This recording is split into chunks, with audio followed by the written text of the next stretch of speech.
Bravo, bravo, bravo por estas actividades e por este musicón de panties. Empezamos cun aplauso á tarde, veña, chicas. E continuamos a tarde con Elia e con Malva que veñen presentarnos este número da Clara Corbella, a revista que podedes mercar ali, o fondo onde vedes ese roll-up e ese chico que se chama Andrés, pois podes mercar a revista Andrés, como xa fixen eu. Bueno, pois van falar en concreto dun artigo que escribiu Malva. Conto vos que nesta revista, así que bueno, neste número escribiu moita xente que pasou xa polo Interplay.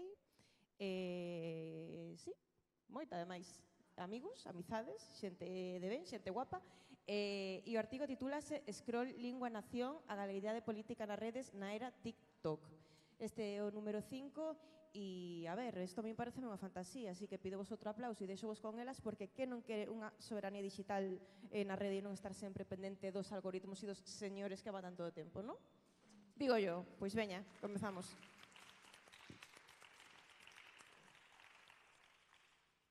Hola, escuítase, sí.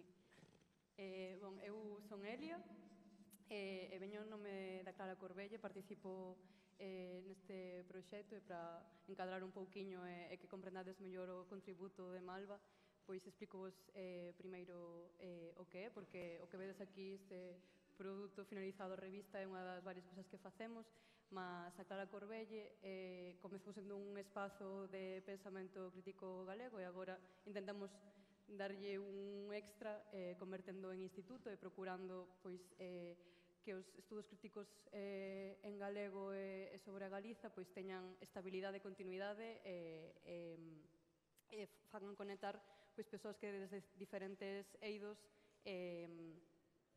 pois contribúen a analizar este país e a transformalo tamén.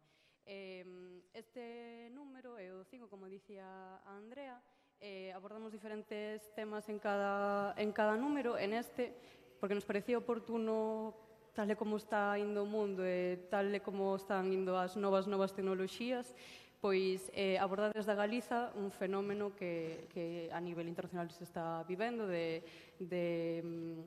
que rompeu un pouco a burbulla da internet. A internet está en mans maléficas, a internet e as novas tecnoloxías serven para fundar guerras e para alimentar a maquinaria imperialista e para moitas cousas terroríficas. Entón, o noso contributo pois, pretende ser desde diferentes prismas axudar a que persoas, tanto criadoras, neste caso Malva, como utentes das redes, pois teñamos mellores ferramentas para navegar este mundo bastante complicado.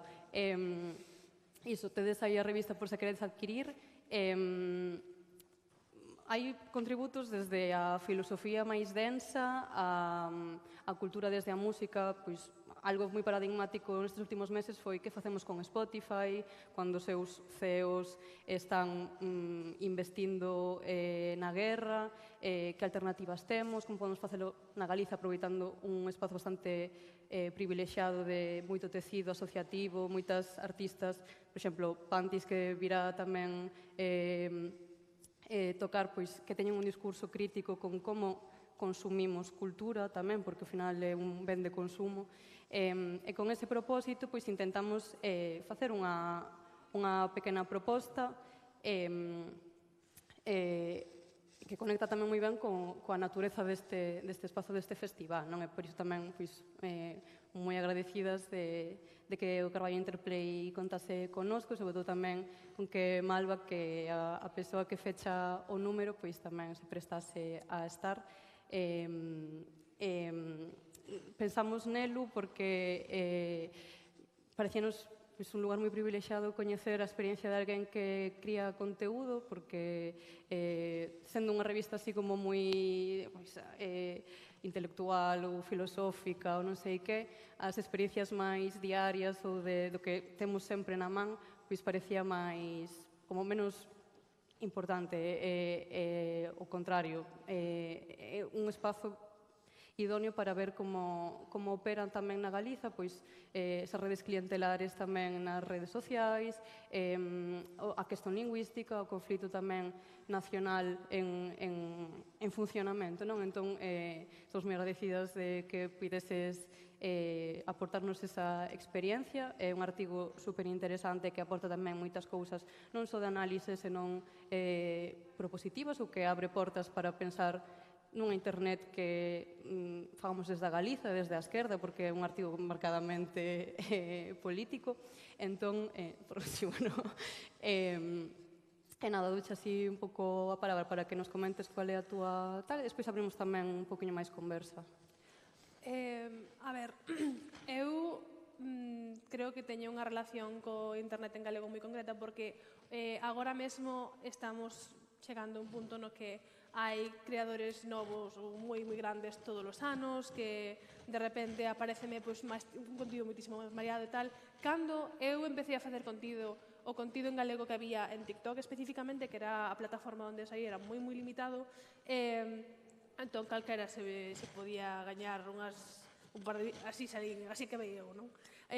Pero, entón, como cambiou este ecosistema tanto en tan poquísimo tempo, a mí parece moi interesante que o que comentou precisamente no artigo é intentar como plasmar este momento en concreto deste ecosistema tan concreto que é o contexto digital en galego, como interactuamos como políticamente con el, o galego como non como medio, sino como marco, porque ao final o galego parece que si faz contido en galego eso é todo o que ti és unha persoa que fai contido en galego e sempre vas a ser cuestionada como persoa que fai contido en galego bueno, pues quería, deso vai un pouco o artigo que tenedes que lelo para ter toda a información, que está moi chulo e as dos artigos tamén están moi ben. Pois sí, sobre todo eu quería falar de como vexo que a defensa do galego parece que é como un dos pilares principales do contido en galego. Entón, que me parece como simultaneamente algo moi importante e algo moi limitador, porque se estás seguido facendo contido sobre o importante que falar galego e non te saes diso, ao final estás nas trincheras, estás atascado, non avanzas, pero tamén, aparte disso, é como que unha cousa que menciono no artigo precisamente que moita xente que non fala galego ve eses vídeos na defensa do galego e tal, comentanche como un comentario que para min é como o máis emblemático do que poda recibir, el gallego hai que hablarlo, hostia. Bueno, pues sí, habrá que hablarlo, digo yo, sí. Pero é como que hai unha separación, non hai... Podes sentirte identificada ca defensa do galego sin necesariamente usalo. Podes ver un vídeo de alguén dicindo falo galego porque quero, porque é a miña lingua, e dicir, sí, lo respeto mazo, e ti na túa casa seguir falando castelán e non usando galego, cando a única defensa real que hai do galego é o uso en sí mesmo do galego. Pero, bueno, realmente é un artigo que toco moitas cousas e non sei, si... Sí, que ao final a galeguidade como tal está en disputa. Malva, ti comentabas no artigo que che parece que hai como diferentes, bueno, dúas liñas principais de criar conteúdo en galego. Unha vía máis, chamaches enxebrista, por falar como en galego do galego, dos motivos galegos. Da cultura galega, da historia de Galicia, de falar en galego sobre ser galego. Eso é o contido polo que eu tiraba máis. E despois está o contido, por exemplo, que fai a miña amiga Sara Seco, que é como contido sobre o día a día, levántome, isto que me poño, vou a traballar, vou a peluquería, non sei que, todo eso, pero en galego, que é un contido que xa existe existe en inglés, existe en castelán de mil formas, pero en galego sí que é certo que ata relativamente pouco como que parecía que eso non había espazo para eso.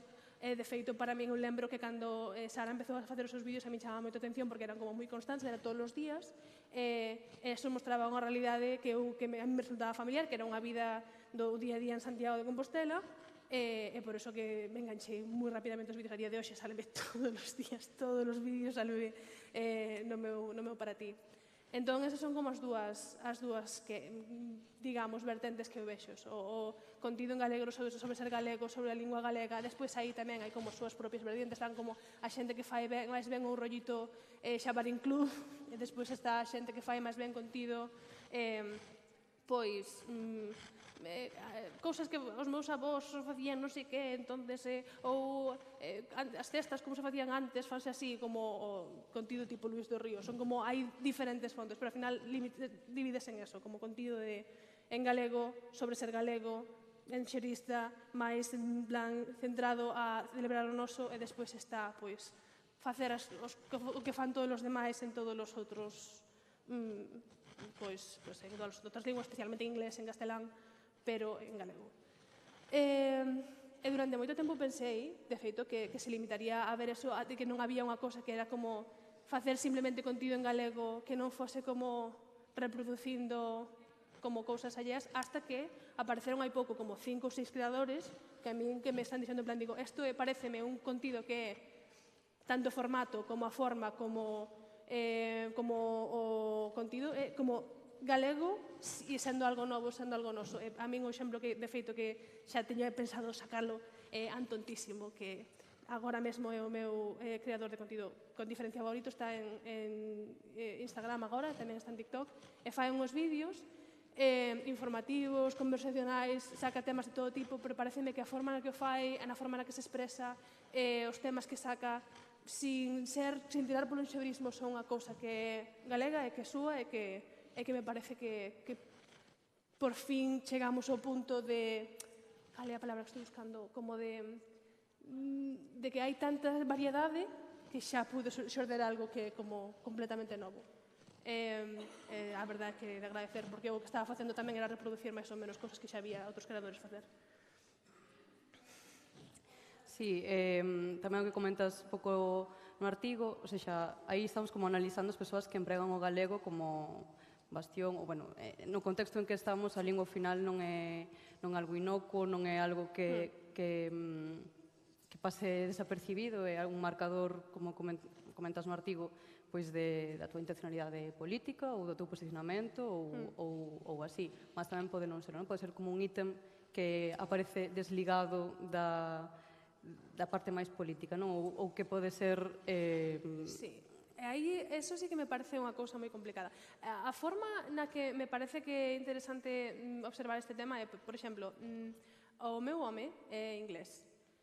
Cando empezamos a sair, eu preguntei aos seus amigos o seu acento que vos soa a vos, que é o que vos... porque tiña curiosidade a ver se me decían que é un acento do sur, porque di as palabras así, tiña como curiosidade, era unha curiosidade lingüística bastante... E cal foi a resposta? A resposta foi, ten acento de clase media. E a mí que dixo, en plan, como que acento de clase media? Que significa ter un acento de clase media? Además, todos estaban de acordo, sí, acento de clase media. E digo, tedes acentos por clases aquí? Pensei que iban a decir unha ubicación, no, de clase media. E despois empecé a sacar este tema con todas as persoas inglesas que se cruzaban por diante. Non podía parar de falar desto. Que significa ter un acento de clase media? Non? Ata que un día un díxeme, pero que vos non tedes un sistema así tamén? E dixen, no, e despois parei un momento e dixen, pero dependendo de como fale unha persona a lingua, podo saber máis ou menos quen vota. Entón estaba así como extraña, digo, se hai unha persoa de cidade que fala galego e eu podo notar que é neofalante, eu sei que esa persoa seguramente vote o Bloque. Quedaronse como, pero como... A eles parecía, pero a min eso pareceme como algo superintuitivo, da mesma forma que a eles que o meu home tivera un acento de clase media parecía superintuitivo, superclaro, porque ali teñen un sistema de clase super interiorizado. A min, saber como a lingua indica inclinacións políticas, non solamente a lingua, sino como a falas ou os acentos, porque unha persoa que é paleofalante xa non che pode decir exactamente a quen vota, pero unha persoa neofalante decía de sí. Eso tamén se ve reflectido nas redes. Ao final, como eu, cando comecei a falar en galego, cando xa tiña, que isto é unha pregunta que despois, se alguén ten unha resposta que mo diga, cando deixas de ser de neofalante? Porque eu levo xa xa 12 anos, e non sei en que momento teño que dicir que xa non son neofalante, que xa son paleofalante, porque chegará un momento no que dixe de ser, bueno, pero se alguén ten a resposta que mo diga. Pero cando comecei sí que recibí moito ese input de es que botas ahora al bloque. Entonces, eso ao final vese reflectido como por facer contido en galego nas redes, porque a xente percibía que eu, ou non exactamente, pero moita xente dicíame que se notaba que eu que non era paleofalante. Recibí moito input de roja de mierda, sin facer contido inherentemente político. Era como unha cousa que xa pasaba... Perdón. Tiño pelo azul tamén, pero había moito acusarme xa me dicían, tú votas al PSOE, e digo, como me podes insultar desta forma? Aquí, ahora, no, yo son peor do que ti te pensas, eu voto o bloque, levo votando o bloque desde os 18 anos. Entón, claro, ves esta resposta constantemente de que é que todo o mundo sabe isto non é unha cousa que solamente exista na miña cabeza, todo o mundo ten este tal. E despois, hai unha cousa que comento no artigo que precisamente hai persoas, a mí unha cousa que me descolocou un pouco é ver que había moitas persoas que eu asumín inmediatamente, supuxen inmediatamente esta persoa debe de ser como políticamente afín comigo, e sí que resultou ser políticamente afín comigo, pero só portas adentro, portas afora, nas redes, nunca se posicionan exactamente. E de feito son o tipo de personas que despois igual se que che fan un vídeo dicindo eu falo galego porque é a miña lingua, porque sempre va a recibir algún comentario de ando en español para que te entendamos todos. Pero esas persoas igual dicían pois eu falo galego porque é a miña lingua e vou seguir falando. Pero nunca, eso é como o máximo statement, digamos, a máxima declaración política que iban facer, porque ao final para vivir, isto vino en varias persoas xa, para vivir das redes ou para ser capaz de vivir das redes en Galiza dependes bastante tamén de que a Xunta che faga caso. Entón, pois eso, pois tamén non podes posicionarte moito, non vai a ser que despois deixen de chamarte. Non é certo para todos, porque despois hai cosas da Deputación e tal, non é todo, pero sí que é certo, sei de xente que non se quixo pronunciar en según que temas.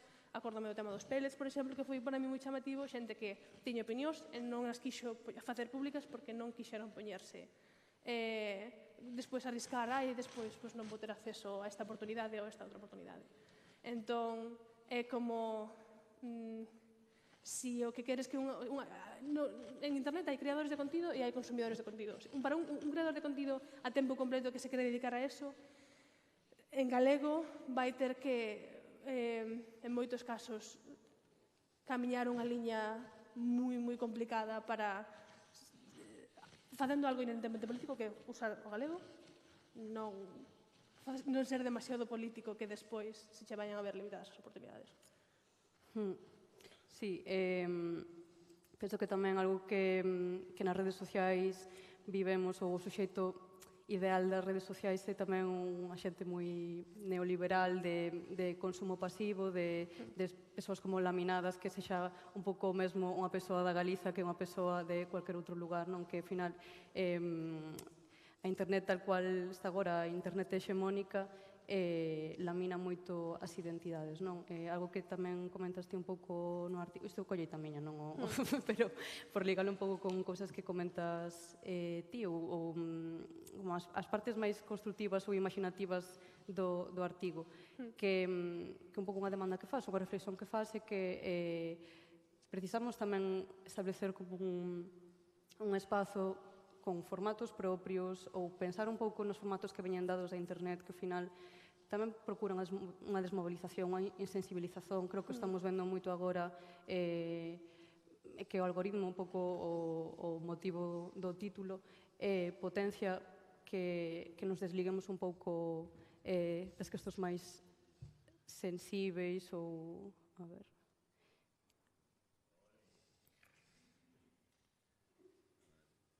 É que perdo o fío. Obrigadas. Entón, que estrategias ou que ideas pensas que podemos aplicar como persoas que criamos, o sea, eu non crio conteúdo, eu consumo conteúdo, mas tendo esas preocupacións, tendo este festival que ao final tamén procura facer reflexión sobre as redes sociais na Galiza, en galego, a chegar propostas e proxectos que cuestionan desde o feminismo, desde o transfeminismo, desde... O sea, queremos vivir nun mundo desde unhas coordenadas un pouco máis liberadoras, non? Como podemos comezar a pensar unha internet como usuarias ou criadoras que se desliga un pouco das dinámicas máis... Eu vou dicir a miña opinión como usuaria, máis que nada, e tamén un pouco como... Porque hai unha razón de que limitar agora moitísimo o meu output de contido nas redes é que non soporto a xente, non soporto os comentarios. Volveme loca, enseguida me irritan as cousas. En un principio tiña moitísima máis paciencia para lidiar con isto, pero a verdade é que teño moi pouca paciencia para recibir constante como input de persoas que de repente sinten de corazón que te coñecen e teñen na súa cabeza, en plan, saben perfectamente quen ti és, o que ti faz co teu tempo, entón están constantemente proxectando as súas movidas en ti. Eu teño moi pouca paciencia para iso. Entón, eso que cando recibía moitísimo máis odio, que era como cosas como meterse como tes o pelo azul, cosas así, digo, bueno, pues sí, pintei no propósito. Ou cousas como en español para que lo entendamos todos, todos estes comentarios de odio, a mí eses, la verdad, que nunca me chegaban a afectar, porque non viñendo unha persoa, si este é o punto do que ti partes, é que non me pode importar o que penses sobre absolutamente nada. Pero unha persoa que vexo que estamos como casi de acordo, que de repente empezas a proxectar movidas que non estamos entendendo, estás todo sendo unha partida de tempo, aí xa eu, aí cando non podo máis. O que penso, como eu usuaria, o que aprendín como creadora, que me enseñou a mí como usuaria, que si algo me cabrea, deixo ir. Sigo para diante. Eliminar, o sea, unfollow ou non recomendar, ou, sabes, ser capaces de... Porque creo que cometimos moito o erro históricamente de darlle moitísimo espazo e así alimentar no algoritmo certos discursos precisamente porque nos cabreaban e porque nos indignaban, e iso foi o que levou a que finalmente se propagaran eses tal. Porque que pasa? O algoritmo todas as redes sociais teñen un algoritmo que o que busca é aproveitarse de provocar unha resposta emocional no usuario. Entón, se ti estás cabreado, eso vai ser como a emoción que máis te active a hora de interactuar co contido. Entón, vanche enseñar moitas veces, se tes a mala sorte de que un vídeo teu acabe como sendo recomendado a un montón de persoas que son como políticamente opostas a ti, é moi, moi pesado soportar eso, porque son moitísima atención negativa en moi pouco tempo.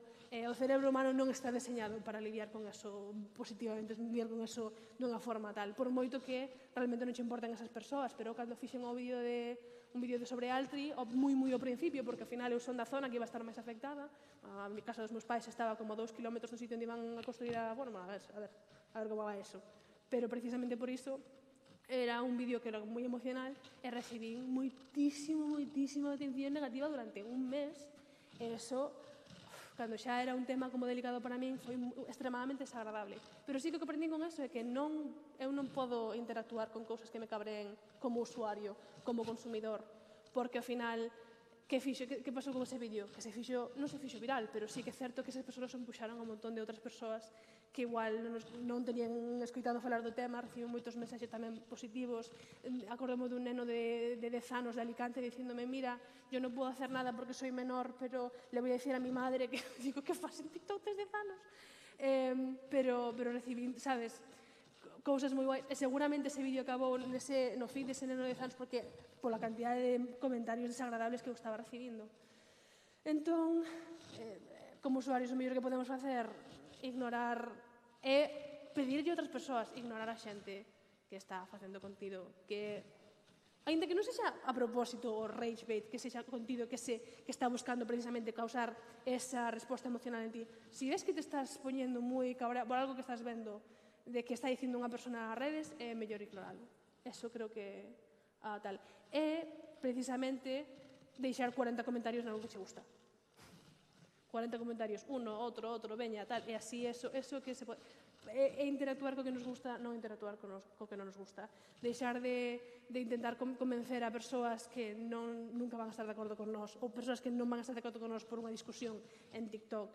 Esas deixaras, darlas por perdidas, centrarse en construir unha comunidade na que, por exemplo, eu nunca fui de deixar comentarios. Agora, moitas veces deixo comentarios a xente que é precisamente por eso, porque non vou deixar un comentario de odio, non vou discutir unha persona en comentarios, pero a non ser que sexa defender algunha das miñas amigas en TikTok, que eso sí que enseguida aí xa non podemos, vamos, como o demonio. Pero sí, cultivar o que nos mola, absolutamente ignorar, enseguida, isto está me pasando para diante, non penso ver a cousa entera, non deixar que me coma a curiosidade, deixalo ir, porque senón, así chegamos ao punto no que estamos agora, porque non tiñamos ferramentas para saber que é un algoritmo que se está alimentando das nosas respostas emocionais. A nosa atención vai ser moitísimo máis fácil mantela se estamos cabreados, se queremos xa buscar deixalo ir. Se algo xe cabrea, ignoralo. Penso que iso guarda relación con moitos episodios de ascenso, xa estou pensando nos Estados Unidos, non? Ou creadoras de conteúdos de esquerdas dos Estados Unidos que falan moito sobre como o algoritmo final sobredimensiona ou bueno, é algo como ficticio e que eleva ou afunde a realidade das cousas, non? Cando a política tamén se xera, sobre todo nas redes sociais, que algo onde disputamos agora a realidade, pois é moi complicado entender que está pasando realmente porque está todo un pouco inflado. E isto dicía por algo que agora perdín o fío, mas sí, en plan, aspirar tamén a ter como uns espazos digitais un pouco sanitizados. Creo que é algo que estamos regresando un chisco. Penso tamén que Twitter, agora coñecida como X, foi un pouco o tacho por esa sensación de barullo e de xa non temos información de cualidade, non temos politización, non temos todo o que nos facía a ilusión das redes sociais, xa somos do mesmo ano, da mesma quinta. Eu fui unha rapaza Tumblr, reposteaba cousas en plan, politiceime na internet, non? Foi como un momento bonito de viver aí. Igual a propiedade da internet e dos medios estaban mans tamén de persoas ricas e tal. Moito máis democratizado tamén no sentido de que parecía que había menos intereses económicos concretos detrás de moitos dos movimentos que vemos nas redes. Eso cambiou absolutamente, porque cando nós éramos adolescentes, do 2010 ou 2015 ou así, o ecosistema de internet era moi distinto que hai agora.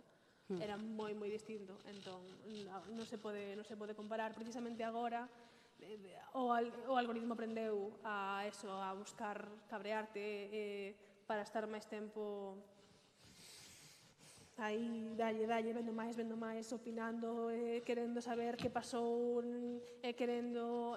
Hai moita xente que busca vinganza, ten moita serie de vinganza e está buscando como satisfacer esa falta de poder que sente na súa propia vida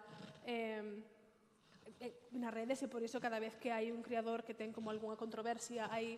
De feito, é unha cousa... Había un termo que me parece moi interesante, non? Que é como... Non sei se sabedes que cando morre unha balea, créase como un ecosistema ao redor desa balea de xente que, bueno, de peces, de peciños e de bacterias e tal que se alimentan dese corpo. Eso que pasa cando un creador grande ten unha controversia, que hai moita xente que para alimentarse, para conseguir máis followers, para conseguir máis atención, empezan aí a... Entón, por iso, agora pareceme que Twitter é infumable. Eu levo sen entrar en Twitter xa meses porque é imposible estar en Twitter, é todo bots. Esta teoría tamén do internet morto, que hai moitísimas... Ahora, cada vez que leo un comentario, hai unha parte de min, sabes? Isto sí que me axuda, que cada vez que leo un comentario que me pone mala hostia, digo, bot. Xa está, non teño que darlle máis atención na miña cabeza porque é un bot, entonces para que vou intentar discutir con bot que non é unha persoa que poda chegar a algún tipo de conclusión. Pero sí, por iso penso que neste ecosistema noso que se pode cultivar e que vexo que polo menos me dá má sensación agora que se está creando, porque cando escribín o artigo, que isto xa foi como ao longo do ano pasado, xa fun cambiando de opinión porque digo, é que o que eu propoño no artigo que se creo que se debe xa está sucedendo. Construíuse en base a contido de creadores que xa levaban moito tempo nas plataformas, como Mario, como Sara, por exemplo, ou tamén como Prado Rúa, como persoas que levan moito tempo aí dando callo, producindo cousas, facendo un pouco de todo, creando esta plataforma para que agora chegue xente que poda facer cousas como completamente novas, diferentes, na que igual xa non vas a ser a primeira persoa, porque o que lles pasa aos creadores estes novos é que non van ser a primeira persoa que unha grande cantidade de xente en internet vexa falar en galego, porque a cantidade de veces de que habla, que está diciendo, en que idioma habla, como se ese comentario non o fora ler eu, porque eu no meu vídeo, sabes, en terceira persoa, xa non eres a novidade, xa non é tan exótico, xa é unha cousa como moito máis establecida, notase, por iso ahora creo que eso, precisamente, estou pensando tamén en, bueno, Leti ahora non vai salir o seu nome en Instagram, pero fai vídeos de historia tamén, e pareceme que os fai dunha forma que, de novo, a do Chinto. Pois ela fai un contido como sobre historia que me parece que tamén non podes facer os vídeos que fai ela se és unha persoa, dame sensación, pois que de Bulgaria, que vive en Bulgaria, quero dicir, me pareceme como especificamente galegos, tal e como son en contido, en forma, o mesmo con Antón, que comentaba antes, Antontísimo, ata Aleixo, cos seus vídeos con un humor absolutamente abstracto, moitos deles non sabes onde espedan, nunca sabes por onde van a acabar. Tamén me parece que é unha cousa polo que fala, como fala, o humor que ten, algo, e digo, de repente empezou a nacer isto que eu xa estaba, do que estaba falando no artigo, empezou xa a florecer, como que existe este ecosistema xa.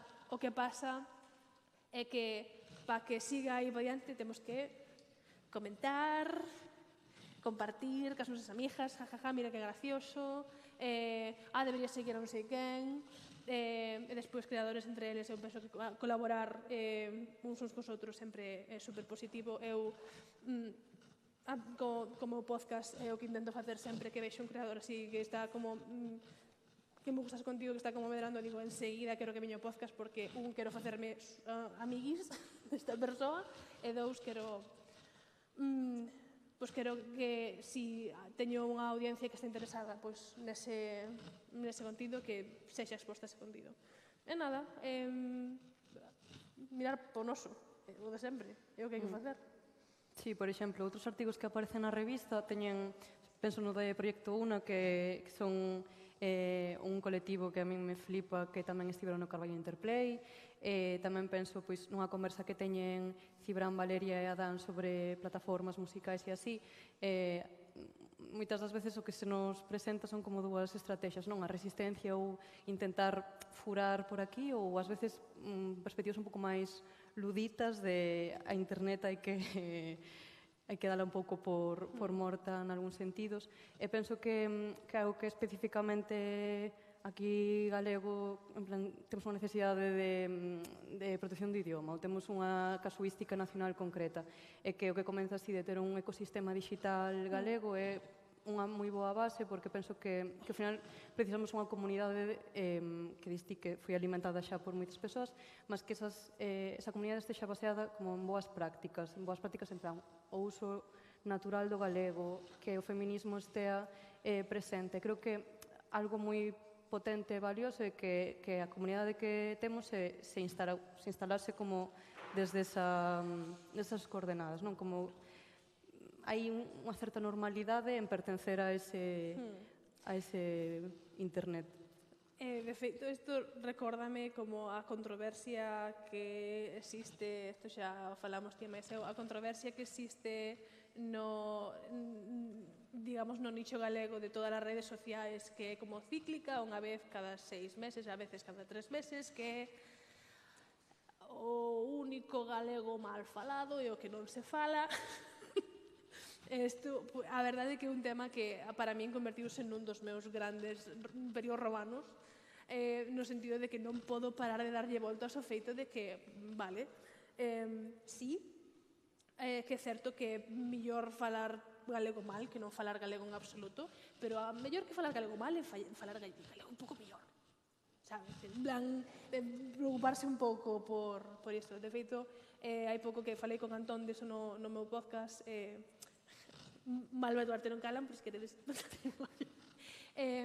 precisamente porque isto, que houve un TikTok unha rapaza que fixe un vídeo sobre como ela, un vídeo en castelán, sobre como ela non falaba galego porque cada vez que intentaba falar galego que se metían con ela.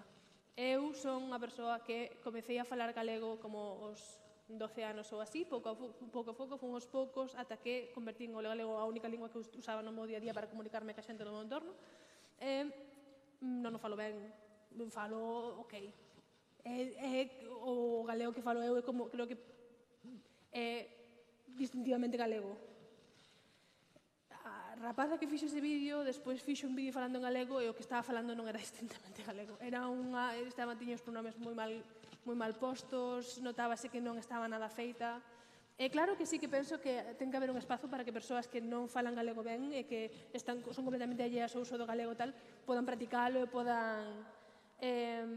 Pero sí que é certo que sí que parece que todo vale para certas persoas. Hai dúas tal. A xente que como todo vale no galego, os castelanismos son máis galegos que o galego porque es que a minha abuela sempre lo dijo así, entón no galego todo vale, eu podo falalo como me dé a gana porque tal, e despois está a xente que pensa que o galego é unha cousa que ten que estar como encerrada detrás dun cristal, que ten que preservarse tal e como é, que non pode mudar nada da lingua, que non pode evolucionar, que non pode que teñen como reaccións emocionais moi tochas cara á introducción da linguaxe neutra no galego, que teñen esas reaccións tamén, pois, cada vez que alguén utiliza un tempo composto, ainda que agora parece que se está creando orgánicamente un tempo composto que non existía no galego, que co verbo ter, ido, ter visto, tal, porque ao final permite dá como certa claridade en certas conversas, en certos contextos sobre o que estás dicindo, non? Como xa teñen o castelán como de base, pois parece que intentas como non queres estar limitado pola lingua que estás falando, entón eu entendo tamén un pouco querer como expandir eso por aí. E a min parece unha expansión do galego, non me parece, porque ao final non é exactamente igual que o castelán, a min parece que xorde unha cousa como concretamente galega, pero bueno, eso xa é unha discusión máis grande, pero eso, hai moitas persoas que en plan, non, o galego ten que quedar tal e como é, temos que preservalo, ten que estar detrás, se non o falas ben, non o fales. É unha cousa que me dixeron a min máis dunha vez nas redes sociales, para falar o galego mal non o fales. Eu tampouco penso que fale fatal, non o falo ben. Non o falo ben, pero tampouco falo fatal. E aí sí que me parece xa exagerado ou corrixir a xente con mala leche, con mala fe. Entón existen esas dúas cosas. Agora, se dis que por esa xente que ti non falas o galego, porque que se meten mucho contigo cada vez que falas galego, eu pasei xa por eso, entón creo que teño o dereito de decir a chorar a cangas. En plan, si pensas que isto é algo importante, se o galego é algo importante para ti, e si de verdade que pensas que tal, se a túa única excusa é que se van a meter contigo, non te creo. Non te creo, absolutamente non te creo, o que pasa é que xe da igual. Podes dicir que me da igual, e prefiro falar castelán porque é máis cómodo. Admite eso, pero non digas que porque es que se meten comigo. Bueno, tampouco se meten tanto. Tampouco é tal o ataque. E vexo que hai algo... Vexo que hai bastante de xente... Cada vez que das un pouco de pé a este discurso, enseguida hai moita xente que comenta en plan sí, es totalmente por eso, esa es la razón por la que yo no hablo gallego, porque es que se mete conmigo.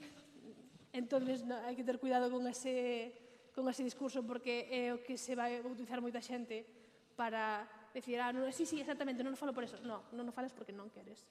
Creo que deberíamos ser honestos con nosos mesmos sobre por que non o falas. E despois, esas mesmas persoas ven un vídeo de alguén dicindo, respondendo un comentario de odio por falar en galego, respondendo a unha persona que che está reclamando que fales en castelán ou que sexa, enseguida se senten identificados contigo, porque claro que sí que deberías tener el derecho de hablar en gallego se te dá la gana. Claro que sí. Pero eu non vou defender, eu non vou facer ningún tipo de praxe para defendelo, eu non vou usar, non vou facer o esforzo de mudar a lingua que uso no meu día a día, eu non vou facer, pero sí que como te poden dejar esos comentarios, que vergüenza, que mal. Entón, precisamente por eso quedarnos, o que comentaba antes, quedarnos na trinchera de andar sempre defendendo e tal, porque hai criadores que polo menos hai un ano ou dous vía que había xente que estaba seguido contestando esos comentarios. Era como un pilar moi grande, porque unha cousa é que unha vez cada 6 meses che dá por contestar a un porque estás a tocarallo, bueno, eso sí que entendo, pero había xente que estaba como seguido interactuando con esos comentarios porque eso, ao final, respostas emocionais, dá máis atención, trae máis ollo, non sei que. Pero si eso todo o teu contido, non imos avanzar por ningún lado. Fálame da túa vila, dime, non sei, faime un get ready with me, ainda que sexa, pero non quedarse anclado en defensa como contido. Eso non pode ser como a nosa identidade política nas redes, ten que haber máis que eso. Si queres facer contido explícitamente político, tes que ser un poquito falso, pareceme a min, e tes que presentalo, porque non podes falar de teoría en TikTok. Non podes falar de teoría de política en TikTok porque a xente non é o medio. A teoría é que sentarse, lela e discutila con outras persoas. Non podes andar en TikTok intentando enseñarlle a xente cousas. Eso tamén parece importante, é básico, saber que hai sitios onde non merece a pena tal. Pero sí que podes facer memes moi chulos que lle fagan risa aos adolescentes e despois digan, anda, isto me interesa, vamos a ver, quen é este señor de aquí que fai isto? Por que hai aquí unha broma sobre tal político que non sei que, vou a ver, e así producir ese interese. Pode ser utilizar como un punto de partida, pero non pode ser o centro de, e non podes educarte a través de TikTok, que eso non é moi, non leva bo porto, penso eu. Sabes, un bo punto de partida tamén para dimensionar correctamente o que podemos facer e ata onde nos podemos expandir e recoñecer que o algoritmo responde ou que as redes sociais marcan as regras, nos podemos xogar con esas regras e intentar explotar o máximo aproveitando esos 30 segundos para captar xente para que depois aprofundicen noutro formato, o que for. Iso, en plan, penso que tamén moita actividade de, xa citei, a Proyecto Una ou persoas que procuran estudar a internet e facernos chegar un pouco máis simples e desactivar un chisquiño iso, non? Sí, a parte de que na economía da atención é sobre todo para captar a atención de xente máis nova, e isto é unha cousa que me parece como bastante, que aprendín creo que bastante rápido dentro de facer contido, é que si eres a persoa que pasas máis tempo explicando o teu punto, explicándote, xa perdiches. Tes que ser a máis rápida, que tenga a resposta máis curta e a que lle dá todo máis igual. Nunca podes ter unha resposta emocional a nada, nin podes, tes que estar como por enriba de todo, porque todo é cringe, todo é... A xente ten como un sentido do ridículo como moi exaltado, sobre todo a xente máis nova, que a min dame conta que hai como un punto a partir de... porque os meus sobriños, o meu sobriño máis vello ten como 6 anos menos que a min, e noto que aí que cando empeza a ser como a fronteira, na que vexo que cada vez é todo máis... Son persoas que están moi dominadas polo seu sentido da vergoña allea, que enseguida guíanse moito polo que están pensando os demais. Eso está baseado precisamente en que, como medraron nunha cultura de hipervixiancia, sempre se sinten como un pouco observados, entón teñen que teño que performar ser a persoa que non lle importa nada, que está por enriba de todo, e tal, esa performance, se ti mostras que és unha persoa como con moita, moi apaixoada, que sinte moito cariño cara a lingua e que disfruto moito aprendendo e quero falar dese tema e todo, a xente non responde ben a iso. sobre a xente nova non responde. A xente máis bella igual sí, pero a xente nova ten unha reacción negativa e iso super inmediata porque non hai nada máis cringe que che importen as cousas. Sí, o que está de moda ser nonchalant, en plan, non me sudo. Penso que tamén eu non teño, ou seja, non convivo con persoas tan noviñas, mas Instagram de 0 publicacións, 1000 seguidos, 800 seguidores, en plan, o xeito de habitar as redes sociais tamén se modificou moito dunha xeración para outra. Eu penso que eu sou unha persoa moi optimista e penso que non só debemos adaptarnos ao que vai dicendo o mundo ou van dicendo as redes e imos facéndonos como máis vergoñentas ou senón tamén crear espazos ou ofrecer espazos onde as novas xeracións tamén podan experimentar o que é sentir vergoña, o que é ser vulnerável tamén en algún sentido. Creo que temos tamén como unha responsabilidade histórica de axudar as novas xeracións a que tamén coñezan un pouquiño do que nos podemos vivir e ser un pouco freaks nese sentido. Estou de acordo, pero eso nunca pode ser cara aos nosos haters. Claro. Eso nunca podes ser unha persoa xenuína. Bueno, hai veces que sí que funciona, tes que xogar. É unha cousa que a min tamén me chama a atención, que é como seleccionar moi ben o momento no que vas a unha persona e dis, estás ben? En plan, vexote que estás como atacándome, estás moi alterado, e eu non entendo moi ben de onde che está vindo isto. No, pero non, en plan, isto ten que ser unha cousa que che naza como nunha preocupación xenuína e non algo que fagas como por burla. Pero tamén a min tamén funcionaba moitas veces dicir unha persona en plan, mira, é que estes comentarios que me estás deixando, esta forma na que estás falando, a min dá a sensación de que ti estás falando con outra cousa, non comigo. Queres falar deso? Por privado. Evidentemente, esas conversacións nunca as vou publicar, non? Pero a verdade é que tive algunha vez. Sí que acabou sendo productivo, pero foi unha cousa en privado, non foi diante de outras persoas. Ese tipo de vulnerabilidade, de novo, é positiva, está ben, e de vez en cando podes ata aplicala con xente que está sendo como desagradable contigo, pero nunca pode ser en público. En público, ao final, vai ser como unha cousa para ollos alleos.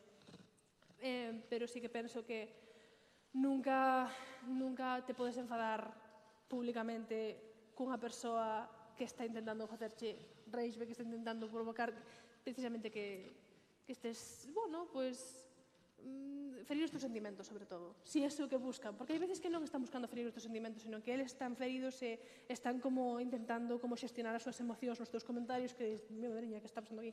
Pero outras veces sí que é certo que o que ves é unha persoa que quere ferir os teus sentimentos, quere que ti te sintas mal. Ese é o seu objetivo principal. E se ti lle das o máis mínimo, se ti tal, pois aí é cando xa perdiches. Esa persona sinte que sacou algo desa tal. Pero se non reaccionas, se borras os comentarios, se faz un chiste rápido de volta, eu o que facía moitas veces, por exemplo, era responder a xente que me deixaba os comentarios con mala leche dicindo, en plan, xa estás outra vez aquí? Dios mío, te gusto? Cosas así un pouco tal. Claro, como eles enseguida se poñen en plan, vas a gustar tú a mí, puta gorda, non sei que, e digo, ai, Dios mío, los que se pelean se desean. Claro, eles estaban se cabanando polo que eu sí que estaba ferindo o seu ego, eles o meu, non estaban vendo ningún tipo de resposta ao que eles buscaban. Eso sí que era unha boa estrategia, pero ao final non é bo, non é positivo. Esa é a conclusión que cheguei, é moi raramente positivo, a non ser que sexa algo moi concreto de non quero dar a entender a xente que este tipo de comentario non vai ser benvido aquí, así que vou facer unha resposta unha vez, dicindo en plan, no, isto aquí non. Pero non darlle máis voltas, non pasar moito tempo tal, non podemos estar atrincheirados sempre, non podemos estar, eso non pode ser. Temos que facer memes divertidos, graciosos, como os de chuten memes, e hai como moitas contas en galego que a verdade é que fan contido que a mí me parece como explícitamente de esquerdas, sin darlle moito bombo feito de que son contido de esquerdas, porque ao final, agora mesmo ser de esquerdas non é guai. Entón, así es como los captas. Hai que saber captar a xente. Desafortunadamente, parte da estrategia é non poñerlle etiquetas a nada para atraer o número de xente máxima posible. Despois ten que haber tamén creadores que sí que etiquetan todo, que sí que poñen nome a todo e chaman as cosas polo seu nome, pero ten que haber un punto medio ten que haber como unha especie rede de captación que sexa como de forma así máis políticamente un pouco máis civilina, in a good way. Pero sí que hai que ter cuidado con eso. Sí, un pouco que conclues tamén no teu artigo que tal vez no canto de dedicar tanto tempo a resistir e a pensar como protexernos dos ataques, un pouco que comentabas agora, e tamén dedicar tempo a pensar como nutrimos a comunidade, que tal vez as novas xerazóns que veñan detrás e que tamén estexan atravesadas por esa vergoña, ese tal, poidan ter referentes ou poidan ter normalidades nas redes que poidan axudalos a sair un pouco dese pozo que é a adolescencia. Sí, no, porque ao final o subversivo converteuse nos últimos 5 ou 10 anos progresivamente na dereita, no fascismo, eso convertiuse no guai, convertiuse no tal, e son persoas que realmente non teñen concepto de como as feministas estábamos in the trenches no 2013, sabes? En plan, non teñen concepto. Para eles o mundo sempre foi un mundo no que notaron certa hostilidade cara á identidade de home, entonces como, no, as mulleres sempre tiveron super fácil, non sei que non lles collen a cabeza, pero despois dixes en plan, en plan, non entendes, teño 5 anos máis que ti, eu pasei no fatal no instituto por ser la feminista, eu pasei no fatal no instituto, sabes, ou por ser bisexual, ou por ser, sabes, abertamente, como que non lles collen a cabeza, que o mundo non sempre foi o que eles se atoparon. Non é subversivo que ti és, o que ti és é o de sempre, é o máis rancio, o máis receso, é o máis vintage, o máis antigo. Non lles colles na cabeza. É moi difícil explicarlle, non se miraron adolescentes ollos e dicir non tiveches un pensamento original na túa vida. A ti pareceche que sí, pareceche que estás sendo como que estás vendo todo como polo que realmente é, estás entendendo todo, estás facendo money moves, enténdolo, pero non, ti non hai un só pensamento na túa cabeza que non estivese financiado por un milmillonario que vai ir ao inferno nada máis morra. Entón, se pode dicir, os teus pensamentos son todos de algoritmo e financiados polas peores persoas do mundo, que as que non lles podes dar máis igual. E ata que comprendas eso non imos poder formar unha comunidade productiva aquí. Si me sigues vendo a min como enemigo, non imos facer comunidade. E se non seguimos vendo esas persoas como enemigo, en vez de como moscardón, pois tamén vai ser un problema. É mellor non darlles atención. Atención, ao final, é a moeda de cambio do século XXI. O único poder que temos agora mesmo como consumidores, desafortunadamente, aparte de organizarse offline e todas as movidas, evidentemente que sí, pero dentro das redes, sendo unha economía de atención, desviar a nosa atención cara a cousas que nos molen, cousas que nos importen, cousas que nos parezan guais, sexa música, sexa vídeos de YouTube, sexan TikToks ou sexan posts de Instagram. Non, os adolescentes non son o enemigo, son xente que está propagandizada hasta la muerte, eso o tempo curará iso ou irá peor, pero nós o único que podemos facer é producir cousas que contrarresten eso sen directamente interactuar todo o tempo. A interacción é o que lles dá atención, é o que lles dá ollos, é o que lles dá o que alimenta esas contas, esos discursos. E nós, pois, mellor que nos dediquemos a facer cosas guais, chulas, como isto, como os vídeos que si, vou pasarme aquí, se queredes fagamos unha lista de xente que me encanta a internet, vou mencionar a Sara Seco por terceira, cuarta vez, ou Nevarros, pareceme que sempre estou falando de Nevarros. En todas as veces que viñen eu aquí o Carballo Interplay, estive nun escenario, non hubo unha sola vez na que non mencionara Nevarros, porque Nevarros fai un contido tanto de vídeos, de YouTube, como contido como podcast, como contido para Instagram e TikTok, un contido de extrema calidade, tanto lingüísticamente como en forma, como de contido traballado, ben feito. Supoño que tamén o que fai Mario algunha cousa estará ben. Mario é a razón de que vou empezar a facer contido en galego, así que vou dicir, porque sí, é o que es. Mario es uno de nuestros elders, es uno de los sabios de nuestra comunidad.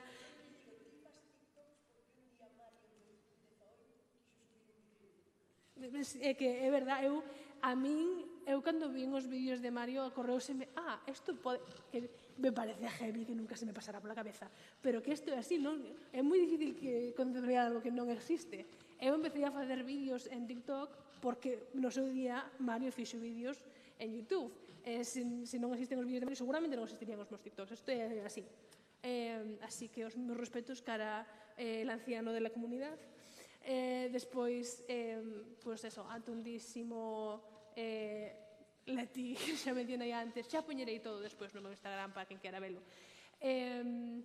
Aleixo, despois hai un montón de rapazas en TikTok que me salen veces, pero que nunca me fijo no nome, porque, claro, non te fixo no nome, pero recoñezo a todos. Hai unha que tengo pelo verde, que fai uns vídeos que me encantan. O caso que afortunadamente agora sí que temos como unha riqueza bastante grande de contido. Penso que estamos nunha era dourada tanto de contido en galego como de música en galego, literatura en galego. Empeza a ver xa un pouco máis de cine en galego, que está super ben. Vin hai pouco As liñas descontinuas, a min encantou, está nos meus 4 favoritos de Letterboxd desde o segundo que rematou a película.